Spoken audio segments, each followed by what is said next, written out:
Today, I have the great pleasure of speaking with two amazing entrepreneurs, very successful people in our industry, Jay Weintraub and Greg Topalian. They're part of the founders of the Events Venture Group. We're going to talk about M&A, we're going to talk about industry, we're going to talk about ideas, and we're going to talk about investment. Enjoy this conversation with Jay and Greg. Hello and welcome to a new episode of the Business of Meeting podcast. So today, I think I'm going to play the lottery because I don't have not only one of the most sought after entrepreneur in our industry, but two of them together. It's Jay Weintraub from Connectiv Holdings and Greg Topalian from the Clarion Events North America. Those two people, just their two names and what they've done is just absolutely fascinating. We're going to talk about their story, but we're also going to talk about a new group that they have founded with other people called the Events Venture Group.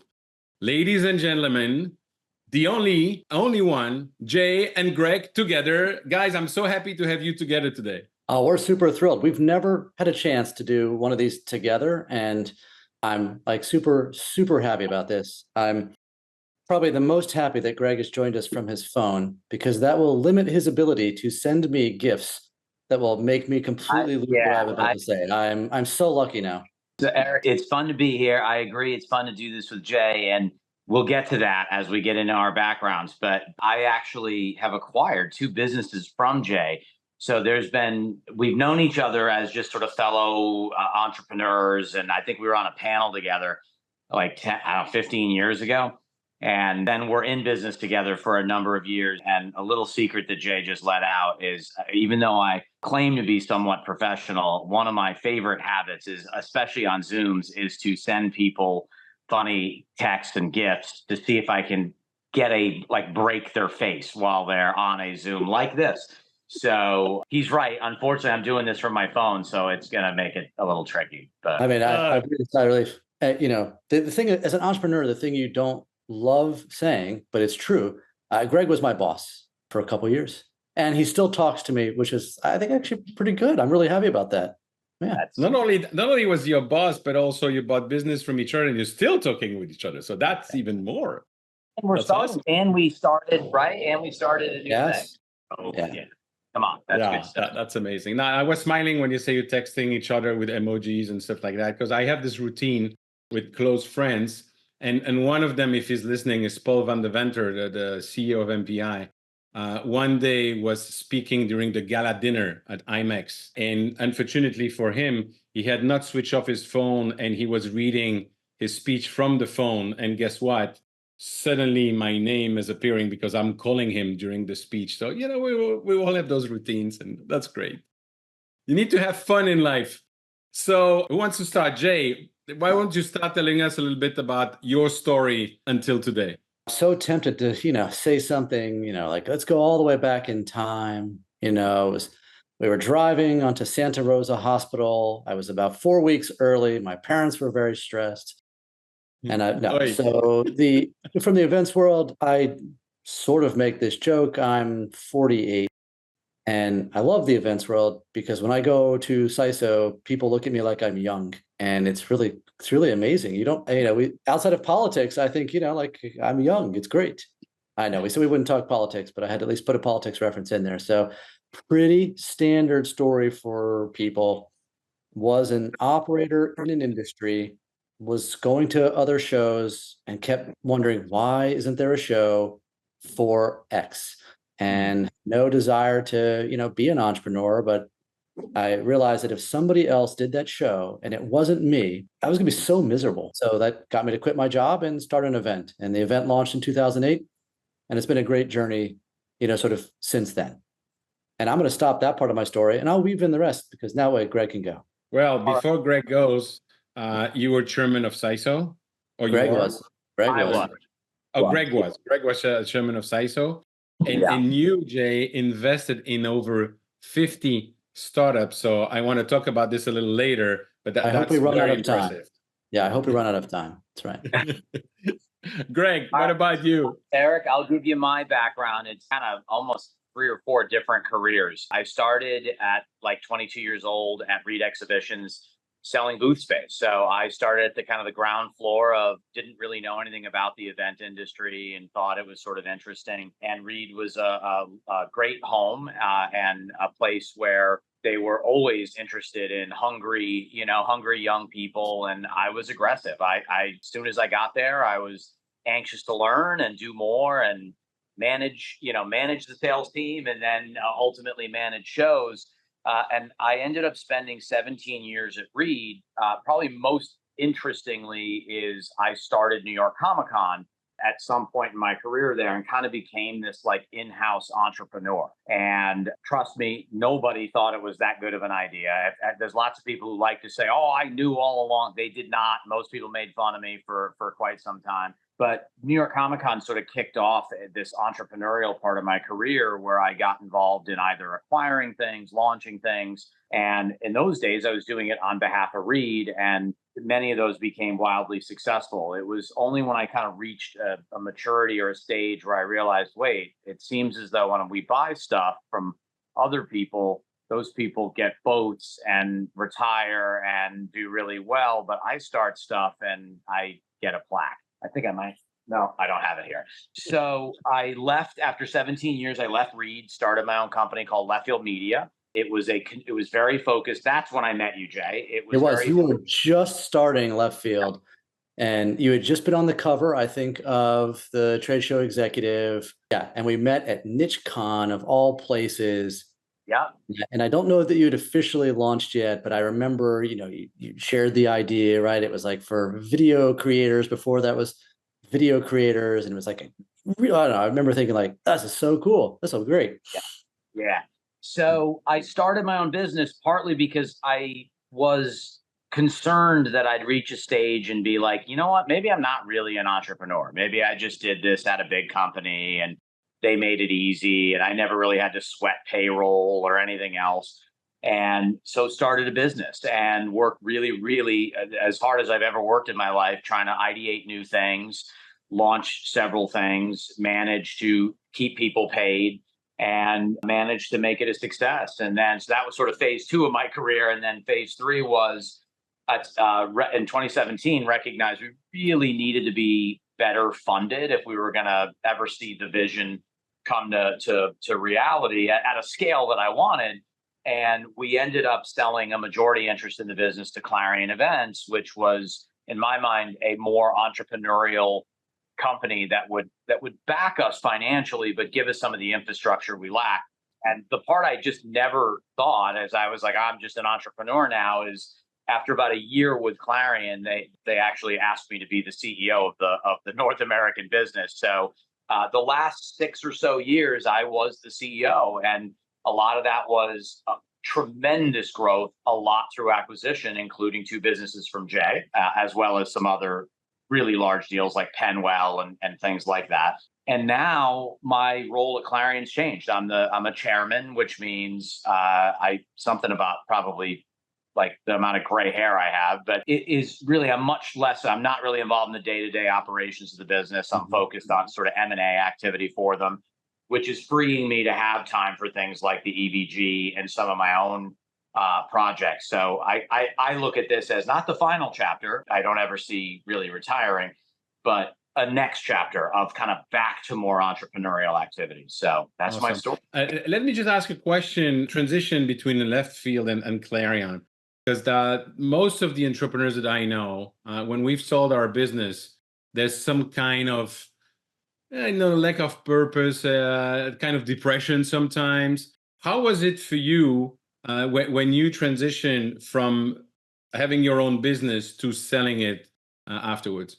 So when I initially joined Clarion, I was no depression at all. I was incredibly excited to have the backing to go after it harder and worry less about things that were just distractions and really focus on growing the business. I got 1 year of being a non-corporate pain in the ass entrepreneur. I had dealt with them many times, right? And I say that affectionately, as the corporate guy dealing with, but so for a year, I got to be like, I don't want to go to that meeting. And why do we do this report? This is stupid.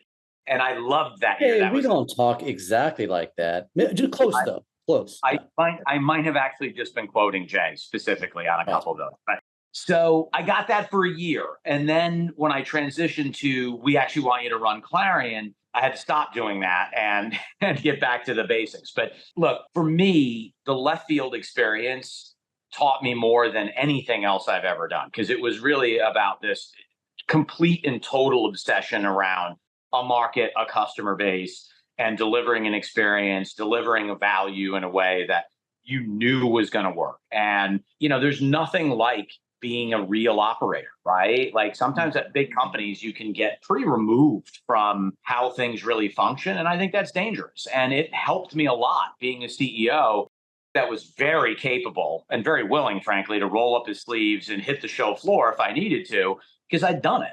Right. I don't think that's the same as someone who sort of ascends to that role because they have the right, they have the right education as opposed to the experience. Yeah. And then you say something that I think is extremely important is, regardless of the size of your company, if you're not in touch with the market, with the customer, you're losing completely the reality. And that's when business are going sour. So Jay, just turning to you now. I was just saying earlier on, corporate America, not so much, 50 startups. How do you even arrive at being able to invest in 50 startups? How you structure that? How you deciding how much time you're going to spend with one or the other? This is what happens, when you start to sell shows. You think you're more important than you are, probably. I think I relate some of it, my journey into being a startup angel investor was truly by accident. It was probably my second year running my very first show. And this is before apps had become, sort of like a mainstay of, the show. Like, say what you will about them. Oh, they're just the digital guide. But right, they are basically a function of every show at a certain size. And so ultimately, there was a company that was looking to sell like us as a client. And instead of being a client, I was like, wait a second, if I spend just a little bit more, I can be an owner. And I thought that it would be a good way. I wasn't thinking about it from exit economics. I wasn't thinking about it sort of like, some sort of return on capital. It was really, I like having a seat at the table, and I like being able to like influence early stage and product.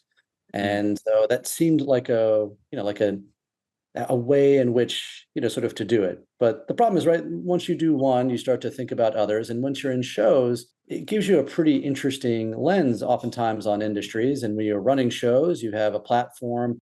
So I think what ends up happening is you get, sort of as an operator, you're very optimistic. You can see how to make things work, and you can see how things can grow. And as people who operate an ecosystem, right, you have lots of connections.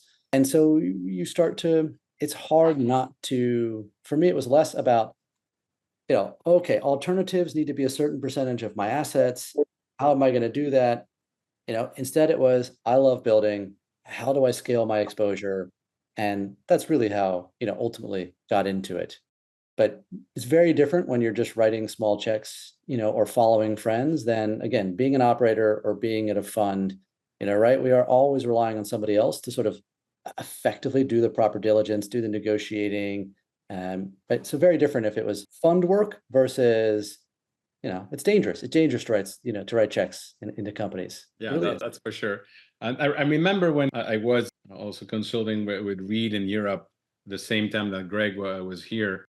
If I'm not mistaken, although it was the largest in the world, they had only 7% of market share. So it's a very, very fragmented industry.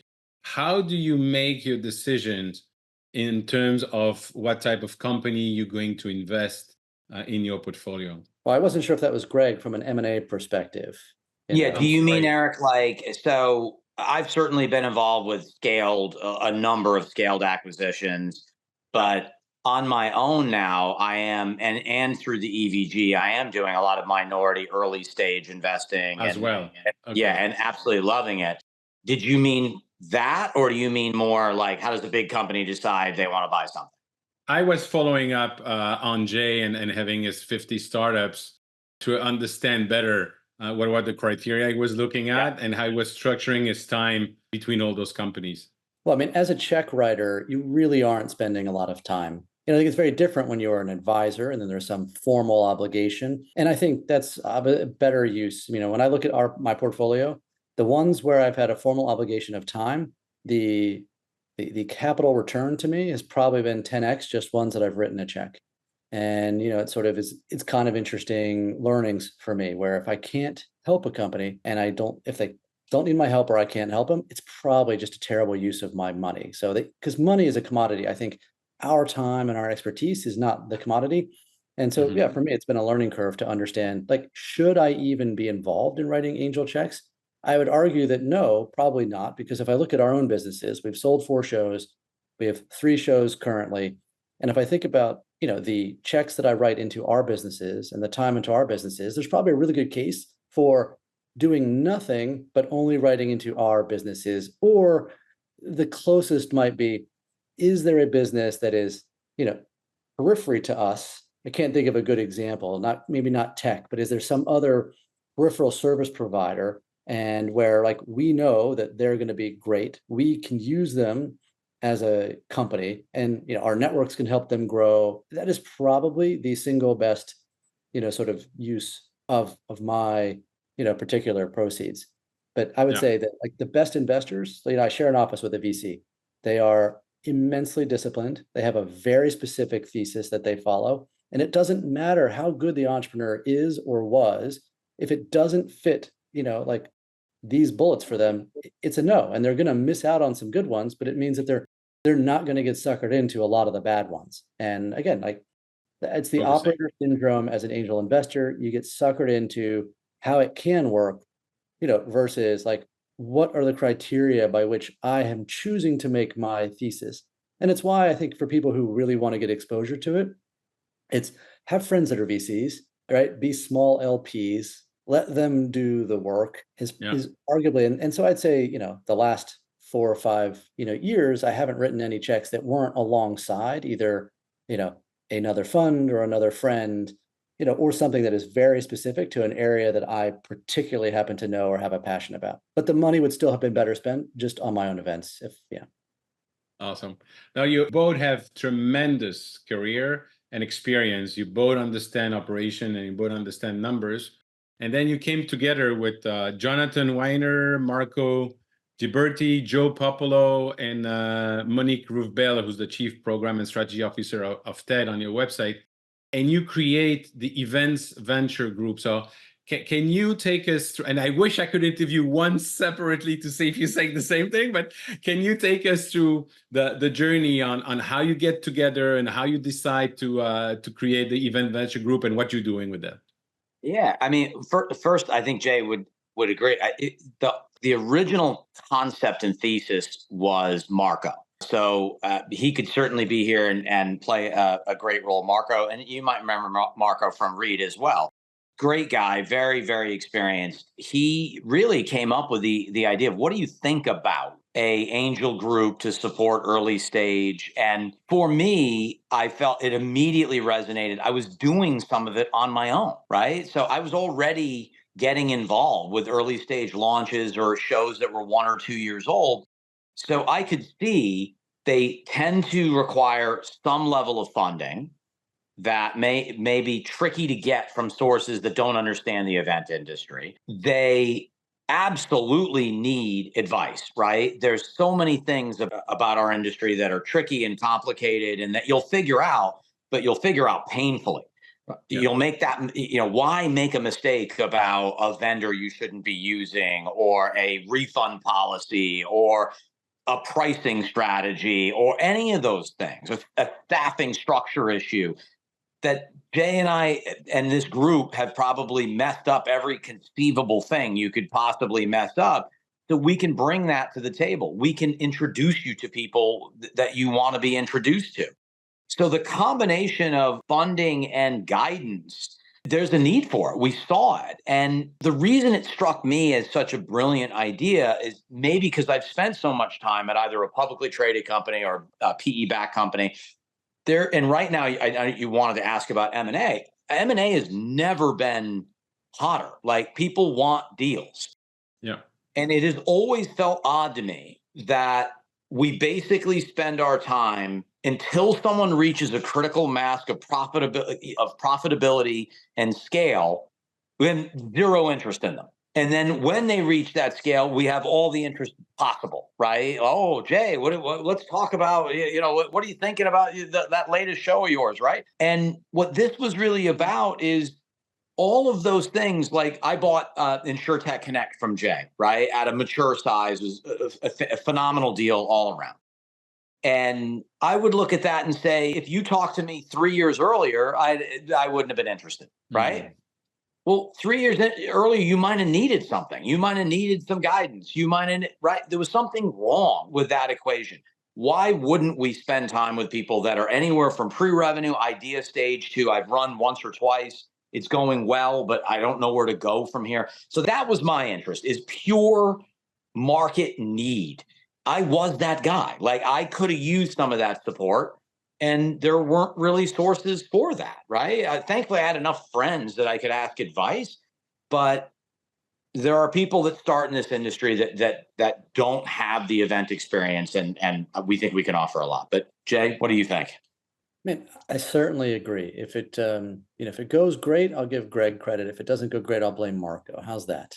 Oh, that's completely my plan as well. Yeah. Okay, good. See, we are aligned after all. Yeah. Yeah. And so I agree with everything Greg has said, and I've experienced it, because really the hardest thing when you're getting events off the ground is I shouldn't say the hardest thing. Even today with our track record, it is not a no-brainer for us to raise money. It is such an interesting and great asset class when I think about events.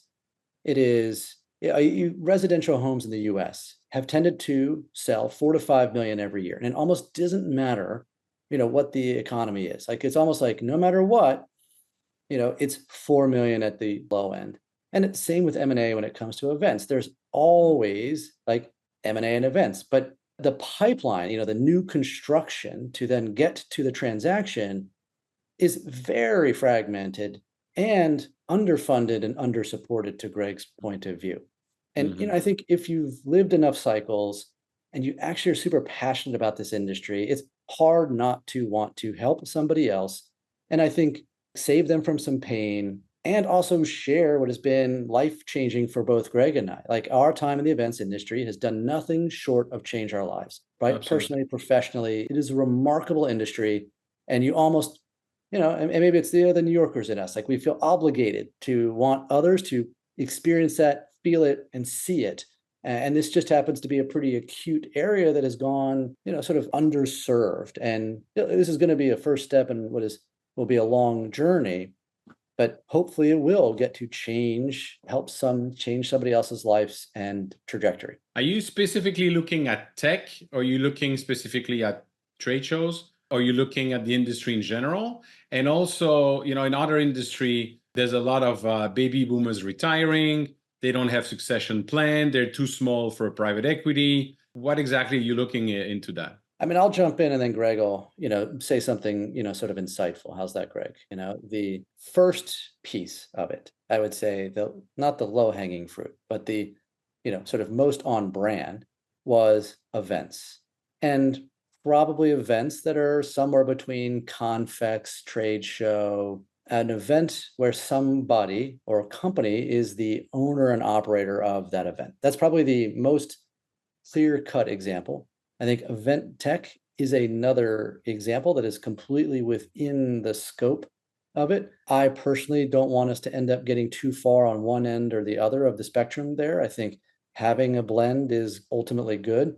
I think to your point, there's some other things that I think it'll be sort of TBD. If we had a platform side of the business, like that might help with how do you do better succession planning? How do you acquire and then transition to another company? How do you do something along like those lines that might come into a services business that we are related, with in some way, shape, or form?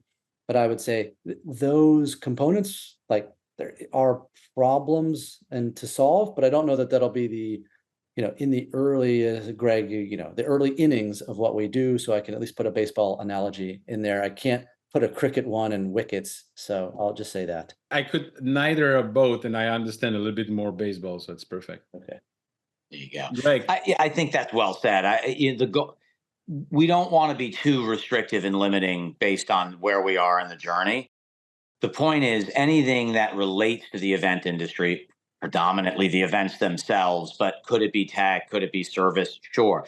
If someone is developing a innovative thing and some level of funding and guidance is going to help them on that journey, I think we're interested in that, right? Mhm. Like that's ultimately the goal. And we're at a point where the membership, meaning the folks that are investing, is we set a goal to essentially cap at 30 people. And Jay, I think we only have a handful left. So there's been a tremendous amount of interest from folks to join the group, which has been great. We are getting a lot of submissions from entrepreneurs. And I myself have had a handful of conversations with them it's a lot of fun, right? You're meeting people that you've been in their shoes at one time in your life. And Yep. they all, I think, deserve to be heard. And kind of going back to one of your earlier questions, like how would you decide what looks like a good deal? For me, one of the things I've discovered when you're looking at early stage, the numbers don't really matter that much, right? When you're looking at scale, the numbers matter a lot. The numbers are driving the deal.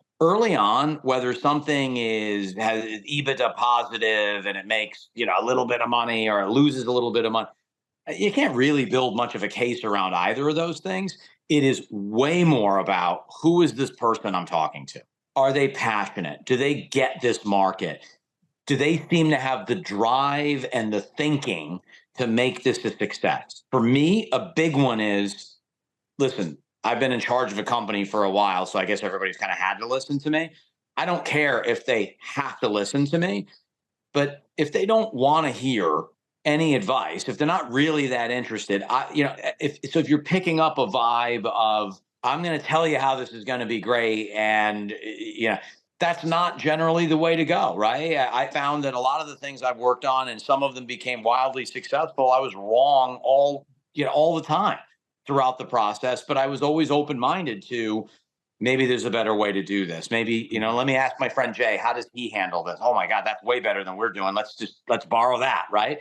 So I think it has a lot to do with the people, right? It's the passion, but it's also, is there a thoughtful plan behind this? Or is this just someone who is excited about something? Big difference. Absolutely. And you say something very important to me. I'm helping business owners in our industry to grow and run their business better, and some of them to prepare for exit. And what I see there is most of the problem they have, I've done it before. And to your point, it's not that I'm not more intelligent or stupid than somebody else. It's just I've been there before. So there's a high level of understanding. Now, when you look at the entire industry, and the first company that I had in mind when actually Dalia El-Ghazar, it's thanks to her that we're speaking today. But I had the opportunity before that to meet with Marco through another friend, Andy, and heard what he does with Endeavor in Miami and everything. And all the conversation I had with him make me think of course, Sivan and Reggie Agarwal, an amazing story that they had. What are the vertical that you're looking specifically, or is there any vertical? Like now people say venue sourcing might be a vertical in which you can bring some tech, or is it just any company in the industry that you would be interested in? Do you mean on tech, or do you mean event? In general, event? in tech and in general in the industry, both. I'm going to totally defer to Jay on tech. He's kind of a guru. I'll answer on the more broadly. I think you should always be looking out quite a distance to markets that you think are going to have impact, right? I think you're always better off. Like, I'll just, as an example, if you were to look at a market I know really well, the energy industry, you could get comfortable with the idea of is the energy demand going to decline? Mm-mm. No, it's going to increase. Is there increasing complexity to how energy needs to be produced? Oh my gosh, yes. Yeah. Right. If you start looking at the kinds of investments that are going to need to be made in renewable and clean energy sources, like, okay, I'm using this because I'm really late to this example. We all know this is like a really, right. But that's where you want to be playing. Do you want to be playing? One of the first show that I ran, which makes me very sad to say this, is and it was when I was at Reed, I ran a show for the book publishing industry called Book Expo. Amazing show. Used to have authors like you couldn't imagine speaking at this show. The show's gone. right? It's serving a market where like how books come to market is completely changed. Doesn't really need a show for it's not a fragmented market with thousands and thousands of retailers. And that makes me sad, right? But that's how so I wouldn't say, oh, there's certain categories. Yes, there are certain ones I'm predisposed to like, but it should be more about how big is that market? Where is it going? Is it complex? Those are all ingredients that I would say. Is there a lot of investment flowing to that market? Those are all great indicators that that's a place you want to be. That's my answer on events in general. But Jay, Yeah, I you love it. jump in, disagree with that, or and then definitely answer the tech question. Yeah, no, I don't know that I can disagree with that. I think what's so interesting about the event space is there's so many flavors of it, right? Formula One is an event. The NFL is an event brand at the end of the day. Yeah. Tony Robbins is an event. The people that do Yeah. continuing education, it's an event. And so there are so many flavors. And just so happens that, certainly my particular flavor is like it's big, but it's so small when it comes to the totality of events, that are out there. And again, like that's probably one of the things that makes it, fun. And what Greg said is a lot of how we've looked at our events too. Like, is there complexity? We oftentimes, right, is it global in nature? Are there tailwinds? Are there hair on fire problems? There's probably like 8 or 10 things that if they have that dynamic, it probably is going to make for a good event. Yeah.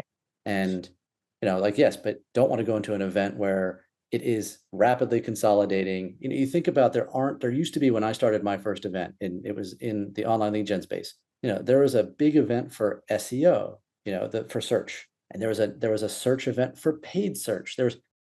These events just don't really exist. And I think there's a difference between events and education. You need to learn how to do, search, but there's just Google, at the end of the day, truly, or like certainly with social, it's basically, Meta. I mean, yes, and TikTok, but there isn't this, you're not going to have this, massive social thing that brings people together in the same, sort of way that other events do. I think the tech side of it is pretty similar. I will say that every part of what we do, like, hey, if you're doing stuff on spreadsheets, it probably is a sign that there could be a better way, sort of like, to do it. If you're doing a lot of copy and pasting, there's a lot of things that probably tells you there's probably a better way to do it. Yeah. Today, I think, what we've experienced in the tech side is that it has been really great to build a good business, but it's been hard to build a huge business. And, that is still, I think, one of the challenges that plagues a lot of the event tech companies that we're trying to figure out, because you have people that are doing parts of it. Oh, you've got this great agenda management if you do a lot of speakers. Oh, I've got a great platform for this one particular feature of an event. And how big can that get is still, I think, again, we're still very early in this, but that's been one of the challenges. It's like lots of great little products. Don't know if it's a company or if it's a good feature of what another company has done. I'll add to that one that I see a lot emerge that is the product is facing organizers, like the customer is the organizer. And that's nice. But the TAM on organizers isn't that big, right? Like I know it's fragmented, but there's what, a half a dozen or 10 global kind of big companies, and sure there's associations, but like you're starting to think about how big, like what a big market looks like. That's not a big market. I think the mistake is that there aren't enough products focused around attendees at shows. If you solve a problem for attendees at shows, what's the TAM on that? Enormous. If you solve a problem for like exhibitors at shows, you've now created. Now, what are those problems? My opinion, I think the biggest thing that has not been solved, and I want to see it solved, is this idea of attendees are coming for a reason. There's something that they're trying to solve, and we do a terrible job of it. We just build great products and we just hope that they find it, right? And we have better tools. We have mobile apps and and we do matching, right? But the matching tends to be over commercialized. And Jay, you have actually done a lot of revolutionary work around matching, right? But not in the same way that others have. So I think those are huge problems. If you solve those, you have millions of customers, not dozens, right? And that's where I think there's a bigger win. Yeah. It's true. You're right. The show organizers, and a lot of us are very cheap too, because, right, we're not, it's different if you're selling to an event agency. Well, probably not. We're all kind of cheap. And, we're always trying to save money. And it's hard. Like and the other thing I think has been a challenge is that some of these great solutions aren't quite hair on fire problems. And that's always been it, which is, it's nice. It's nice. I can see it helping, but can I prioritize it over one other thing that needs to get done? Yeah. Not so much. And I've had that conversation. One of my like really interesting companies that I was just talking to the other day is leveraging, AI, but it's really like facial recognition. And so like for us, we have photographers, they shoot tons of photos, and what do they do? It's hard to identify, these people. And so, but if you have AI to do it, all of a sudden it can figure out like, hey, here's a photo of you. Here's a photo of you. Here's a photo of you. And part of like going back and forth with them is like, where is there an opportunity in our industry to make this work and make it valuable? Like, how do you turn it from, oh, that's nice, that's cute, I should enable that for my attendees, to I have to have it? It's very different than, I think about our kids are at sleepaway camp, and there's a version of this made for camps. And what does it do? They can take photos, and then it will tell the parent, hey, here's a photo of your child. And Brilliant. that is a hair on fire problem, because parents are sitting here going, what are my kids? Oh my God, Jay, my kids are a little older than yours. I remember the summer camp thing. I remember every day flipping through thousands of pictures trying to, right? Eric knows, trying to find my kid and make sure that their face looked happy, and right, and it was like, then my wife would be like, oh, here's one. And it's like, he's stuck behind somebody else. Like, that's amazing. Yeah. So good use of tech, and a good use of an application of it that is more hair on fire pressing than, this is kind of nice, I can figure this out. And the same thing with us, where it's one thing, we built a lot of tech. We have a big tech team. We actually made a big announcement, or it's coming out soon. We are actually have sold the assets to our tech entity to Grip, to power, sort of them, to help them sort of expand the product suite that they do. And, congratulations. Yeah. Oh, thank you. I mean, I feel like it's just the beginning now, but it's fun. Part of why we do it is it's we've been in the mining for gold, and it's kind of fun to want to be in the picks and shovels business. Maybe, but sort of like, we'll see. But gentlemen, I love this conversation because I get nothing more excited for me than being in a room with people that are brilliant, that I can learn from. And that is exactly when is that meeting starting? Is that happening soon? Oh, that's why he's kicking us off, Greg. He needs that. Does he have Monique and Weiner jumping on now? Is that the brilliant part of it? No, and you both know you're amazing, and I know you have a very, very busy agenda, but I still have two questions, if you don't mind, for today. The first one's very simple. How do people get in touch with you and the Events Venture Group if they want to invest with you, or if they have a project that they want you to invest in? Yeah, so I would say two things. I mean, if you go to the site, I think it's pretty clear in terms of both paths of how to reach out. We have a great MD, Marilu, who's managing that flow of traffic coming in. If it happens to be, I mean, I get some direct, so my contact info is, you're welcome to share it, my email and sell. Like, so I get some people reach out to me direct. I'm always happy to have a chat and point people in the right direction. So the website is events with an S, eventsventuregroup.com. Correct. Yes. And so my last question is, you never know who's going to listen. I have a friend who started a private airline company based on Cirrus Vision Jet. And next thing you know, he's negotiating 14 FBO because somebody was listening.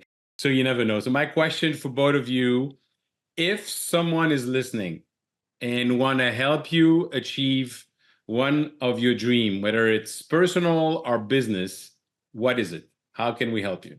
Oh, wow. Jay? Oh, yeah. Well, if there's somebody personal, I would like to be behind the wheel of a car going at least 200 miles an hour. That's pretty easy for me. That's that one. Also on the personal side. Yeah. Right on the professional side, I think just reach out. It is like our business is entirely built on serendipity and trying to enable it and create it. And so if it sounds like we could have anything interesting to talk about, then please, let's do that. Awesome. All right. So personal for me is I get to meet you get to meet a lot of celebrities and stuff, especially with the Comic-Con business I've been involved in. But I'm on a definitely a bucket list journey to meet Bruce Springsteen. That is one where, so if someone's like, oh, he's my neighbor or I know him, that has to happen. And I even have a house at the Jersey Shore that's like 10 minutes from him, and he's constantly seen in and around the area, but never when I'm there. So that's my personal one. And yeah, I would say, I think on the professional front, I mean, I think similar. Like for EVG, I think it's, if there's somebody out there that has thought there needs to be an event for this, I know my industry needs this, they now have someone to talk to, right? And I think what they'd find with us that's maybe quite different is we're very willing to have the conversation. I have lots of conversations all day long where I'm not in any way concerned about what's in it for me. I'm much more interested in, can I help? Is some of my experience going to be useful here? My life has basically turned into that's the approach I take. And lots of good comes back to me, right? Like if they want to work with me, awesome. Like this is how you'd work with me. But in this last or this next chapter of my life, I really don't find myself pitching for much, right? It's much more about like, how can I help? So if someone's out there with that killer, unbelievable idea, now you got somebody to listen. And if it's a boring industry, even better. So love boring industries where like, oh my gosh, I know this industry and I don't understand why this hasn't existed and it meets my needs. And I'm one of many. That's what it usually is. That is how that's actually, in fact, on the website, you'll see that's how we split who you talk to. If your idea is boring, please contact Jay Weintraub. If your idea is cool and like people would think is awesome, please connect with Greg. That's how we break things down. Not only brilliant, but also with a great sense of humor. Jay, Greg, thank you so much. Truly enjoy our time together today. All right. It was fun. Jay and Greg, thank you so much for sharing your insights. And what I really enjoy with you, besides your high level of intellect, obviously, is the fact that you have a lot of humor, and we only live once. So thank you both very much for taking the time today. Ladies and gentlemen, if you want to connect with me, please follow me on LinkedIn, or you can go to the website eventbusinessformula.com, where you can find a lot of resources. And if you learned anything today, please share this episode of the podcast with your network. Thank you. Bye-bye.